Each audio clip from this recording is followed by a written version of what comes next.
बिस्मिल्लाहिर रहमानिर रहीम अल्हम्दुलिल्लाहि रब्बिल आलमीन वल आक़िबतु लिल मुत्तक़ीन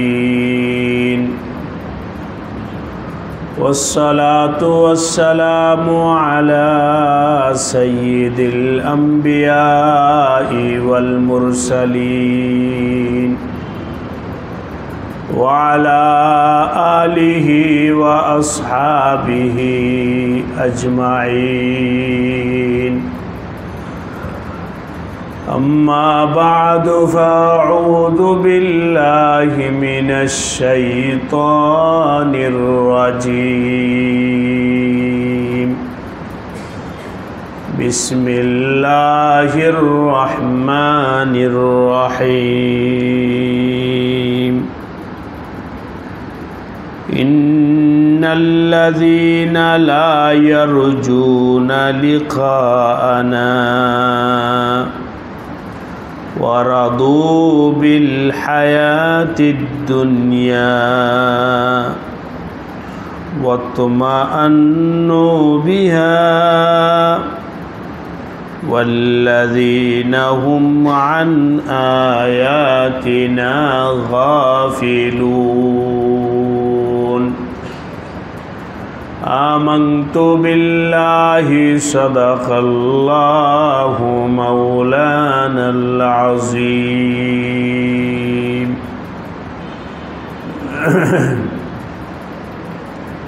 ঢাকা খিলগাঁও মাটির মসজিদ কর্তৃক আয়োজিত মাসিক ইসলাহি মজলিসে উপস্থিত हज़रात उलमाए कराम मुरब्बियाने कराम दीनी भाईरा अल्लाह रब्बुल आलमीनेर दरबारे असंख्य शुक्रिया जे अल्लाह रब्बुल आलमीन मेहरबानी करे दया करे आमादेरके एशार नामाज आदायेर पर कुरान हादिसेर किछु कथा शोनार जन्य बसार तौफिक दान करेছেন सकले शुक्रिया आदाय करे बोली अल्हम्दुलिल्लाह। आमी आपनादेर सामने आजके पवित्र कुराने कारिमे सूरा यूनुसे 7 नम्बर आयात तेलावत करेছি। अल्लाह ताला बोलें निश्चय जारा आखेराते आमार साक्षात करार आशा राखे ना एवं पार्थिव जीवन निये सन्तुष्ट ओ तातेई निश्चित होये गेछे एवं जारा आमार निदर्शनावली सम्पर्के उदासीन। एखाने कयेकटा कथा आल्लाह पाक बोलेছেন যারা পরকালে আল্লাহ তাআলা সাক্ষাতের আশা রাখে না। একটা উদাহরণ হিসাবে বলছি আপনাদেরকে কথাটা বোঝার জন্য। কোনো এক ছেলে स्कूल कलेज अथवा माद्रासाय पढ़े मा बाबा थेके टाका पैसा नेय किन्तु आसा जावा करे आसले से पढ़ालेखा करे ना। परीक्षा दिसे किन्तु परीक्षाय पास करार मतो लेखे नाई। मा बाबा तो आशाई आछे छेले तो पढ़तेई आछे प्रति मासे मासे टाका ने परीक्षा दिसे परीक्षाय पास करबे किन्तु ओई छेले तो जाने पास करार मतो आमी लिखी नाई। এই ছেলেটা তামান্না করবে আশা করবে যে যে কোনো ভাবে পরীক্ষার রেজাল্টটা যদি প্রকাশ না হয় তাহলে ভালো, ঠিক কিনা বলেন? কারণ পরীক্ষার রেজাল্ট প্রকাশ হওয়ার পরেই মা বাবার কাছে পরিষ্কার হবে যে তুমি তো পড়ালেখা করো নাই। তখন মা বাবার কাছে আমার লজ্জিত হতে হবে, সমাজে লজ্জিত হতে হবে, বন্ধু বান্ধবের কাছে লজ্জিত হতে হবে যে আমি ফেল করছি। এই জন্যে যে পড়ালেখা করে নাই সে কখনো রেজাল্ট এর আশা রাখে না। ঠিক ভাই ও দোস্ত, এই দুনিয়াতে যারা ঈমান এবং নেক আমল করে না তারাও ওই পরকাল এর রেজাল্ট এর ব্যাপারে আশাবাদী থাকবে না, ঠিক কিনা বলেন? তারা আশা রাখবে না। এর বিপরীত আল্লাহ পাক এখানে তাই বলেছেন, নিশ্চয়ই যারা পরকালে আমার সাক্ষাতের আশা রাখে না, কারণ সাক্ষাৎ হলেই তো ফলাফল প্রকাশ হবে। 60 বছর কি করেছ, 70 বছর কি করছো, আল্লাহ পাকের আদালতে দাঁড়াইলে তো সব প্রকাশ হয়ে যাবে। এই জন্যে তারা আশা রাখবে না। এর বিপরীত যারা দুনিয়ার জিন্দেগিতে নিজের আমল এবং ঈমান ঠিক করবে, নিজের ঈমানকে সুন্দর বানাবে, নেক আমল করবে, জিন্দেগিকে আল্লাহ পাকের হুকুম অনুযায়ী চালাবে, তারা তো আশাবাদী হবে। আরে হিসাব নিকাশ হইলেই তো ইনশাআল্লাহ আল্লাহ মাফ করবেন এবং আল্লাহ জান্নাত দান করবে। তারা আল্লাহ পাকের সাক্ষাতের জন্য আশাবাদী হবে। সুতরাং আমরা এই এতটুকু কথা থেকে বুঝা নেই মানুষ দুই ধরনের। এক ধরনের মানুষ হলো যারা আল্লাহ পাকের সাক্ষাতের আশাবাদী, আরেক ধরনের মানুষ হলো যারা আল্লাহ পাকের সাক্ষাতের আশাবাদী নয়। কারা আশাবাদী? যারা ঈমান আমল দুরুস্ত করবে তারা হলো আশাবাদী। আর যারা ঈমান আমল দুরুস্ত করবে না তারা আশাবাদী নয়। এখন আমি আপনাদেরকে জিজ্ঞাসা করি, আমরা কোন দলে হতে চাই? বলেন ভাই। আল্লাহ পাকের সাক্ষাতের আল্লাহ আমাদের সবাইকে তৌফিক দান করেন। আশা বসাও যে আমার আল্লাহ সাক্ষাৎ চাই। নিজের দিলের মধ্যে এটা বসাও যে আমার আল্লাহ পাকের সাক্ষাৎ চাই। এই সাক্ষাৎ, আল্লাহ পাকের সাক্ষাৎ কত বড় জিনিস। মানুষ দুনিয়াতে বন্ধুর সাক্ষাতের কামনা করে, ছেলে মেয়ের সাক্ষাতের কামনা করে, মা বাবার সাক্ষাতের কামনা করে, স্ত্রীর সাক্ষাতের কামনা করে, আপনের সাক্ষাতের কামনা করে। যতগুলো আপন স্তরের কথা বললাম, ছেলে মেয়ে, স্ত্রী, মা বাবা, বন্ধু, দোস্ত, আহবাব, তার থেকে হাজারে গুণ বেশি আপন কে? তুমি যদি তোমার স্ত্রীর সাক্ষাৎকে নিজের মনের প্রশান্তির কারণ বানাও, তার থেকে হাজারো গুণ বেশি আমার আল্লাহর সাক্ষাৎকে নিজের মনের প্রশান্তির কারণ বানাও। তুমি যদি তোমার মার চেহারা দেখে আনন্দিত হও, তার থেকে আরো লাখো গুণ বেশি আমার আল্লাহর সাক্ষাৎকে আনন্দের কারণ মনে করো। আল্লাহ পাকের সাক্ষাৎকে নিজের আনন্দের কারণ মনে করো। হাদিসে আসছে, মান আহাব্বা লিকা আল্লাহ আহাব্বাল্লাহু লিকাআহু। মান আহাব্বা লিকা আল্লাহ। নবীজি বলেন, যে ব্যক্তি আল্লাহ পাকের সাক্ষাৎ চায়, আল্লাহ পাকও তার সাক্ষাৎকে চায়।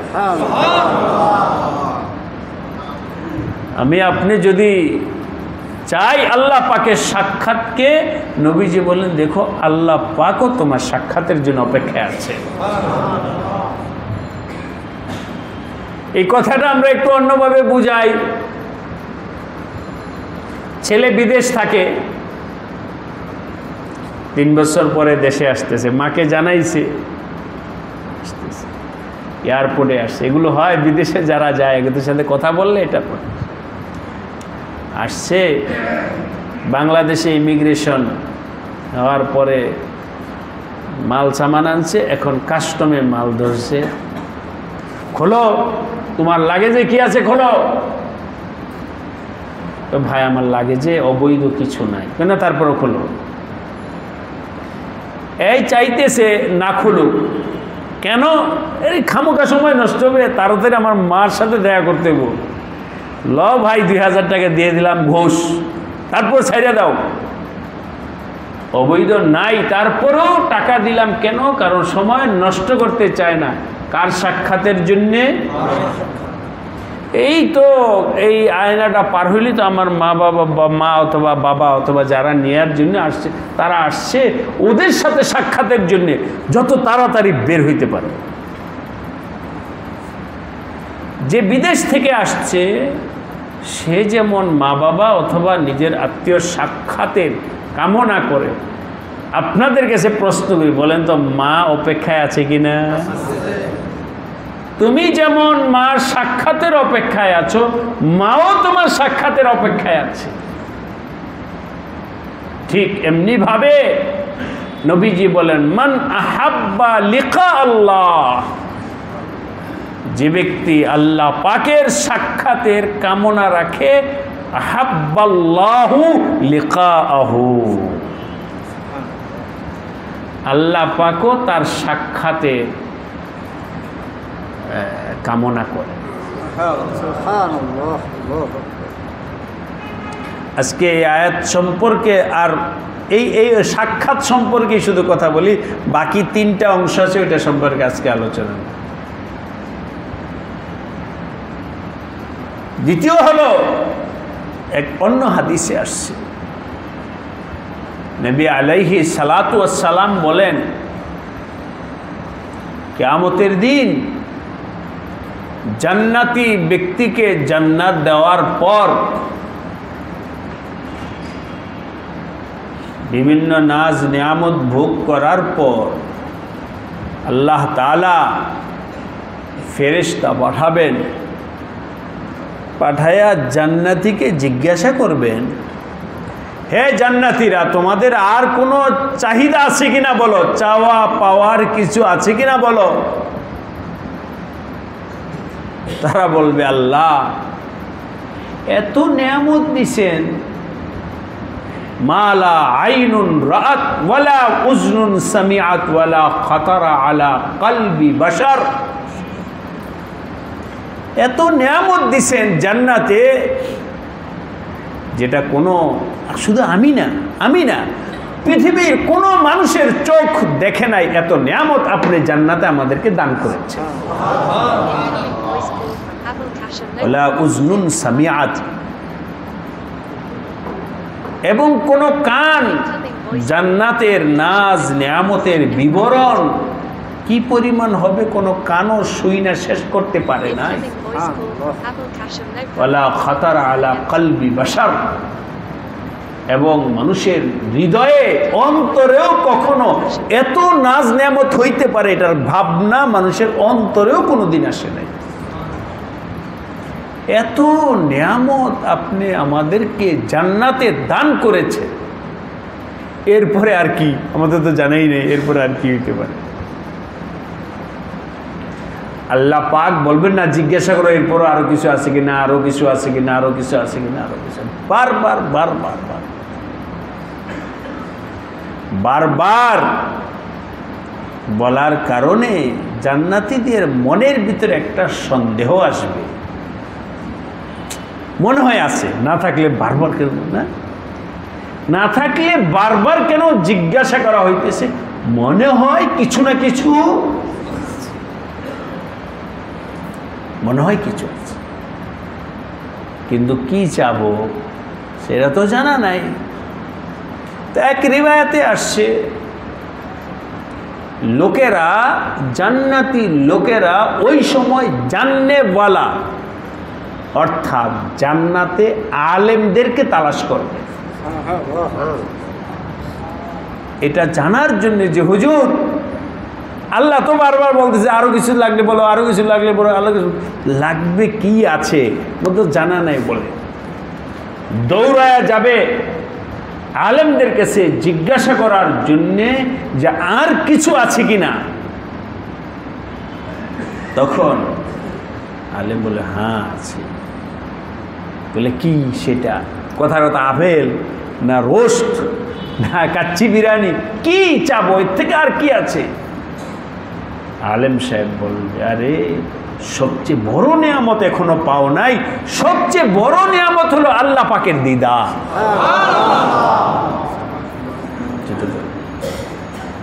এটা চাও যে আল্লাহ তোমাকে চাই, তোমার সাক্ষাৎ চাই। তখন জান্নাতীরা বলবে আল্লাহ আমরা তোমার দিদার চাই।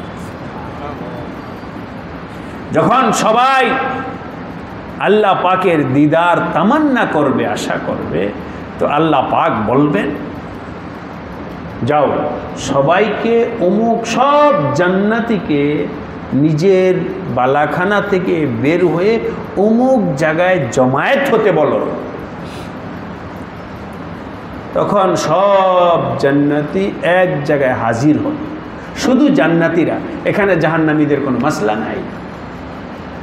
জান্নাতীরা যখন সবাই একত্রিত হাজির হবে তখন আল্লাহ রাব্বুল আলামিন এর সত্তা জাত তাদের সামনে প্রকাশ হবে। পবিত্র কোরআনে কারিমে আছে উজুহু ইয়াউমাইজিন নাযিরা ইলা রাব্বিহা নাযিরা। একদল মানুষ ইয়াউমা ইউকশাফু আন সাক, আল্লাহ পাক পর্দা সরাবে। যখন পর্দা সরাবে তখন জান্নাতীরা আল্লাহ পাকের দিদার তাদের নসিব হবে। যখন আল্লাহ পাকের দিদারের এক রোশনি, এক নূর এর ঝলক পড়বে তখন জান্নাতীরা বলবে আল্লাহ এতদিন যা ভোগ করছি আমরা তো মনে করছিলাম এটাই চরম পাওয়া, কিন্তু দেখলাম যে আল্লাহ পাকের দিদারের সামনে সব আসমান ও জমিন, সারা দুনিয়াতে যত কিছু আছে সব কিছু হিচে নিস, এগুলোর কোনো দামই নাই। সবচেয়ে বড় দামি নিয়ামত হল আল্লাহ পাকের সাক্ষাৎ। এই জন্য কোনো শায়ের উর্দু কবি বলেছেন जन्नतू दो जग से हूरो गिलमा जितनी नियामत हाय तू, জান্নাতের হুর গিলমান যত নিয়ামত আছে, হুর ও গিলমা जितनी नियामत है तू सबसे बढ़कर नियामते दीदार तू। সব নিয়ামতের থেকে বড় নিয়ামত হলো আল্লাহ পাকের সাক্ষাৎ।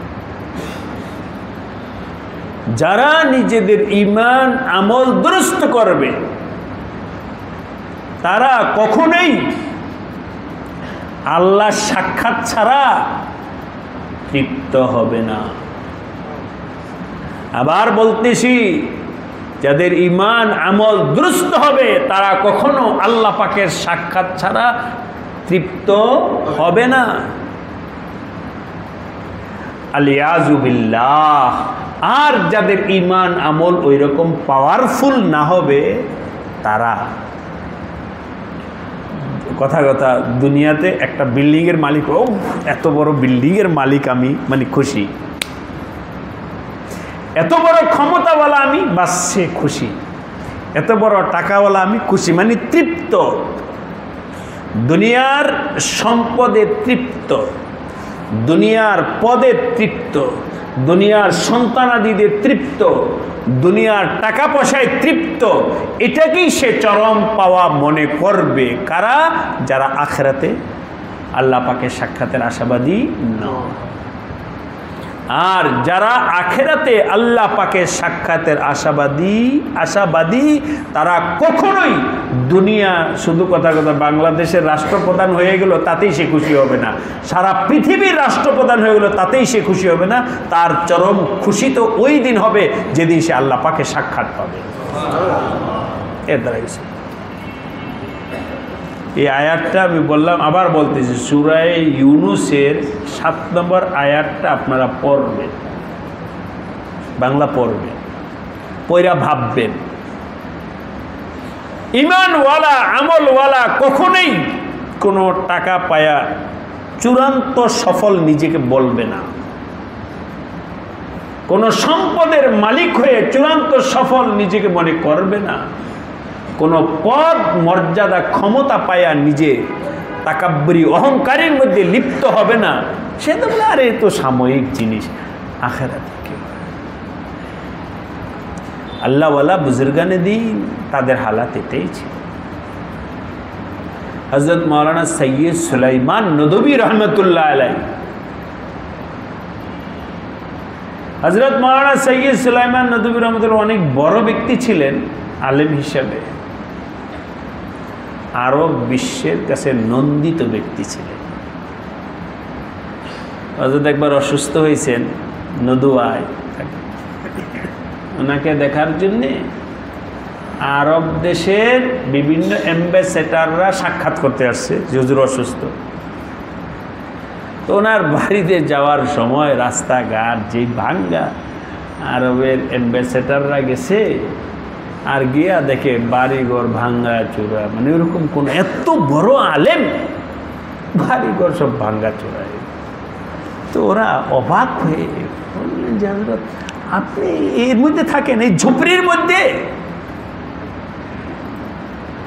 হযরত তখন তাদেরকে একটা জবাব দিছে, हम यहाँ মানে দুনিয়ায়, हम यहाँ ऐसे रहे या वैसे रहे, এই দুনিয়ার জিন্দেগিতে ভাঙ্গা ঘরে রইলাম না অট্টালিকায় রইলাম, রাজকীয় হালাতে রইলাম, এটা মৌলিক কোনো বিষয় না। এখানে কুরের ঘরে আমার বসবাস না রাজপ্রসাদে, এটা মৌলিক জিন্দেগির লক্ষণীয় বিষয় না। উহা দেখিয়ে কেইসে রহে, উহা দেখিয়ে কেইসে রহে, আখেরাতে আমি কি কেমন জায়গায় থাকবো ওইটা হলো আমার দেখার বিষয়। এই দুনিয়ার জিন্দগি ইহা হাম সব মুসাফির হ্যায়, ওহি আখের ঠিকানা, कोई आगे रवा ना है कोई पीछे रवा। এই জন্যে ভাই ইমানের দাবি, আজকে এই মজলিস থেকে আমরা দুইটা সবক নেই। আর প্রাসঙ্গিক অন্য একটা কথা বলবো, এটা পরে বলবো। দুইটা সবক নেই। আমাদের জিন্দগির মূল টার্গেট হলো আল্লাহ পাকের সাক্ষাৎ। বলেন আমাদের জিন্দগির মূল টার্গেট কি? আল্লাহ দিলে মনে বসে কি চাও? আল্লাহ সাক্ষাৎ চাই, বাস। এটা আমার জিন্দগির সর্বশ্রেষ্ঠ সিদ্ধান্ত এবং আমার জিন্দগির সর্বশেষ সিদ্ধান্ত, আমার আল্লাহ সাক্ষাৎ।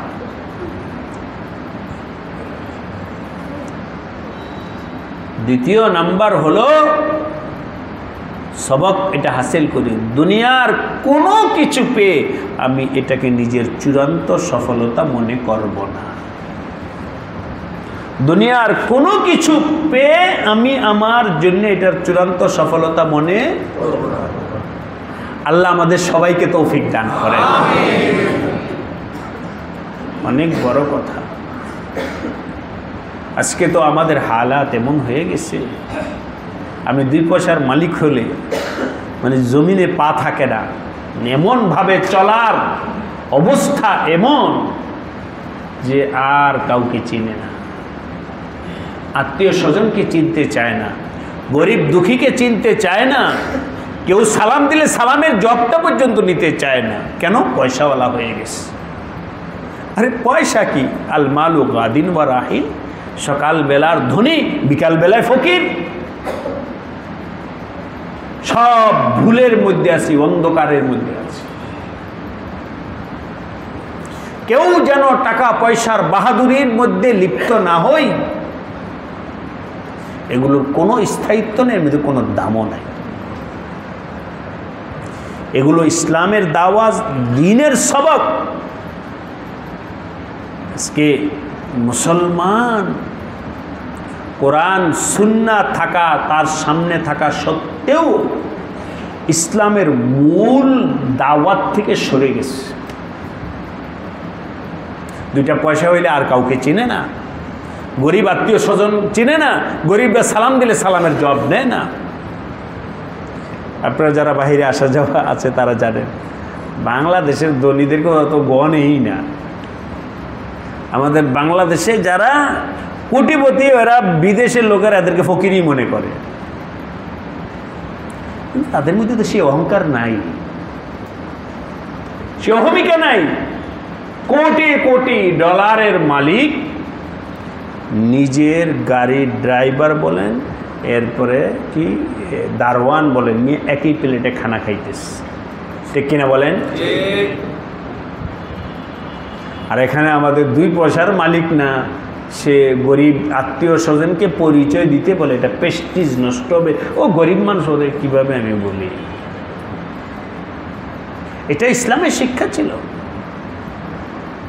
2 পয়সার মালিক হয়ে অহংকারের মধ্যে লিপ্ত হয়ে যায়, একটা বাড়ির মালিক হলে অহংকারের মধ্যে লিপ্ত হয়ে যায়, কোনো পদমর্যাদা পাইলে তো তাকে মানে ধরার মতোই থাকে না, এই হালাত হয়ে যায়। অথচ এই সব কিছু হলো একেবারে সাময়িক সময়ের জন্য, মুহূর্তের মধ্যে সব খতম হয়ে যায়। এই জন্যে ভাইরা আমার, আপনাদের কাছে বলবো, দুনিয়ার কোনো সম্পদ, দুনিয়ার কোনো মর্যাদার দ্বারায় যেন আমরা দিন থেকে সরে না যাই। আল্লাহ আমাদের সবাইকে তৌফিক দান করে। আমাদের চূড়ান্ত সিদ্ধান্ত কাকে পাওয়া, এটা যেন ঠিক থাকে। বারবার বারবার বারবার মনের মধ্যে বসা, আল্লাহকে পাইলে আমি আলহামদুলিল্লাহ, আল্লাহকে পাওয়া ছাড়া যেন আমার দিল তৃপ্ত না হয়, আল্লাহকে পাওয়া ছাড়া যেন কোনো জিনিস পায়া যেন আমার দিল তৃপ্ত না হয়। এইভাবে আল্লাহকে নিজের দিলের মধ্যে বসাও। আর দুনিয়ার কোনো কিছু পেয়ে যেন আমি অহংকার তাকাব্বুরের মধ্যে লিপ্ত না হই। 2-3 নম্বর প্রাসঙ্গিকভাবে একটা কথা বলবো, সেটা হলো সবসময় নিজের দোষ তালাশ করো। অন্যের দোষ চর্চা, অন্যের দোষ বলা, এটা কখনোই করব না। সবসময় নিজের দোষ, নিজের আইবের দিকে নজর করো। কোনো ভাই আরেকজনের দোষ, আরেকজনের ভুল তালাশও করবে না, চর্চাও করবে। অমুকে হইলে এটা হুজুর আপনি কিছু বললেন না, আরে ভাই অমুকে বলছে, আমার আরও কত হাজারো নিজের ভিতরে দোষ আছে, আমার নিজেই দোষের দ্বারাই ভরপুর, আমি আরেকজনের এটা কীভাবে বলবো? আমাদের হযরত হাজী এমদাদুল্লাহ মুহাজিরে মক্কি রহমতুল্লাহ আলাই বলতেন, অনেক বড় বুজুর্গ ছিলেন, আল্লাহ ওয়ালা ছিলেন। হাজী এমদাদুল্লাহ মুহাজিরে মক্কি রহমতুল্লাহ আলাই বলতেন, আমার পুরা শরীর, 3.5 হাত বডি, পুরা শরীর নাপাকের দ্বারায় ভরপুর। এই শরীরকে কিভাবে পাক করা যায়, এটা নিয়ে আমার কোনো ভাবনা নাই, চিন্তা ফিকির নাই, ভয় নাই, ফিকির নাই, মেহনত নাই, কিছুই নাই। আরেক ভাইয়ের নাকের মধ্যে একটা মাছি বসছে, এখানে একটা মাছি বসছে। এই মাছিটা নাকে বসার আগে পায়খানায় বসছিল, তাহলে ওই মাছির পায়ের মধ্যে তো পায়খানা আছে, নাপাক আছে, ওই মাছিটা এসে যেহেতু আমার নাকের উপর বসছে, তাহলে আমার নাকটাও নাপাক হয়েছে। তাহলে আরেকজনের নাকে মাছির পায়ে যেই নাপাক লাগছে ওইটার জন্য আমার মাথা ব্যথা, অথচ আমার শরীর কি পুরাটাই নাপাকের ফল। এটা নিয়ে কোনো ভাবনা নেই। এই জন্যে আজকে যারা আছেন এখানে সবার কাছে আমি বলবো যে ভাই, যেহেতু ইসলাহি মজলিস, এগুলো সবক গ্রহণ করে নিজের জীবনটা ওইভাবে বানানোর ফিকির করতে হবে যে আমি কার দোষ দেখব, বলেন কার দোষ দেখব? অন্যের দোষ নিয়ে আমার চর্চাও নাই, আলোচনা নেই, মাথা পরে আমি দুরুস্তে আমি নিজে ঠিক হই, আমি নিজে ঠিক হই।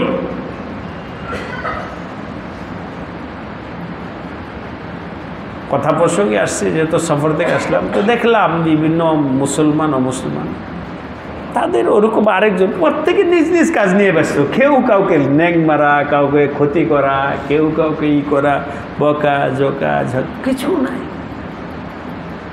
প্রত্যেকে নিজ কাজ নিয়ে ব্যস্ত। প্রত্যেকে যদি নিজের কাজ নিয়ে ব্যস্ত হয়ে যায় তখন পরিবেশ, সমাজ, দেশ শান্তি হয়। আর যখন নিজে ব্যস্ত, নিজের কাজ নিয়ে ব্যস্ত নাই, কাজ নাই, তার কাজ কি, উনি কি করে, ওনার এই সমস্যা, ওনার এই সমস্যা, ওনার নিজস্ব কি নেই, কাজ নাই। তো এই জন্য আরেকজনের কাজ নিয়ে, আরেকজনের দোষ নিয়ে চর্চা করা, আরেকজনের দোষ। আর যে ব্যক্তি নিজ কাজেই ব্যস্ত, সে আর আরেকজনের দোষ তালাশ করবে কোথায় থেকে? আরেকজন, আরে আমি নিজেই তো নিজেকে দেখতে পাই না, আমি আবার আরেকজনে দেখবো কিভাবে যে কার কি দোষ আছে না আছে? এটা তো হলো দুনিয়ার দৃষ্টিতে ওরা এইভাবে চলছে।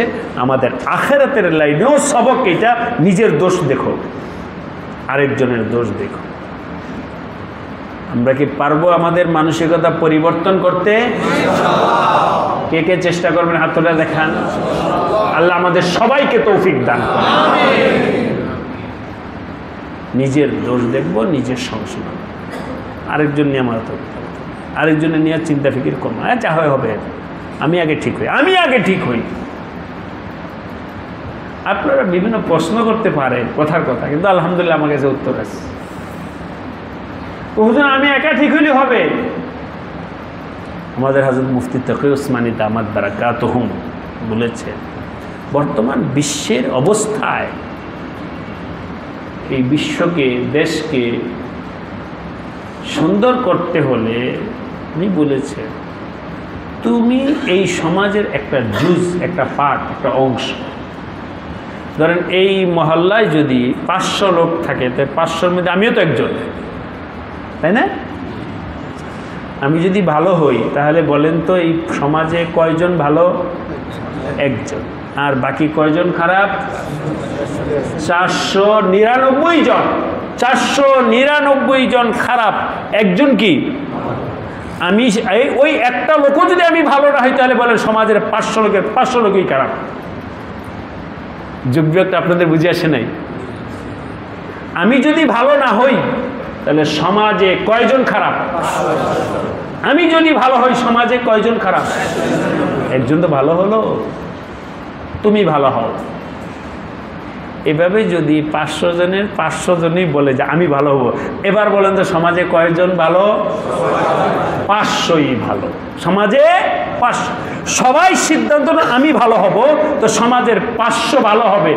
আর আমি ভালো হব এই সিদ্ধান্ত না নিয়ে সবাই ভালো হই, একজনও ভালো হবে না। প্রত্যেকে নিজের সিদ্ধান্ত নিয়ে, তাহলে সমাজ ভালো হবে, দেশ ভালো হবে, দুনিয়া ভালো আলো পাবে। আর যদি আমি নিজে ভালো না হয়ে শুধু বলতে থাকি তাহলে সবটাই অন্ধকারের মধ্যে ডুবে থাকে। এই জন্যে ভাই, আল্লাহ রাব্বুল আলামিন আমাদের সবাইকে নিজেকে নিয়ে বেশি বেশি ফিকির করার তৌফিক দান করেন। গীবত শেখায়ত থেকে আল্লাহ পাক বাঁচার তৌফিক দান করেন। অন্যের দোষ তালাশ করা থেকে আল্লাহ পাক আমাদেরকে বাঁচার তৌফিক দান করেন। যে আয়াত পড়েছি আল্লাহ পাক তো এখন পরিষ্কার, ইন্নাল্লাযীনা লা ইয়ারজুনা লিকাআনা, যারা আমার সাক্ষাৎ চায় না, রাদু বিল হায়াতিদ দুনিয়া, এবং দুনিয়ার ধন সম্পদ পদমর্যাদায় সে তৃপ্ত খুশি। এই লোক আখিরাত সম্পর্কে সচেতন না গাফেল? আর যে আখিরাত সম্পর্কে সচেতন থাকে সে কখনোই এই দুনিয়ার ভোগবিলাসে তুষ্ট হবে না এবং আল্লাহ রাব্বুল আলামিনের সাক্ষাৎ থেকে সে দূরে থাকবে না। অবশ্যই সে আল্লাহ পাকের সাক্ষাতের কামনা করবে। আল্লাহ পাক এই আয়াত থেকে শিক্ষা নিয়ে আমাদের জীবনটাকে সুন্দর করার তৌফিক দান করেন। দুরূদ শরীফ পড়ি। আল্লাহুম্মা সাল্লি আলা সাইয়্যিদিনা মাওলানা মুহাম্মদ ওয়া আলা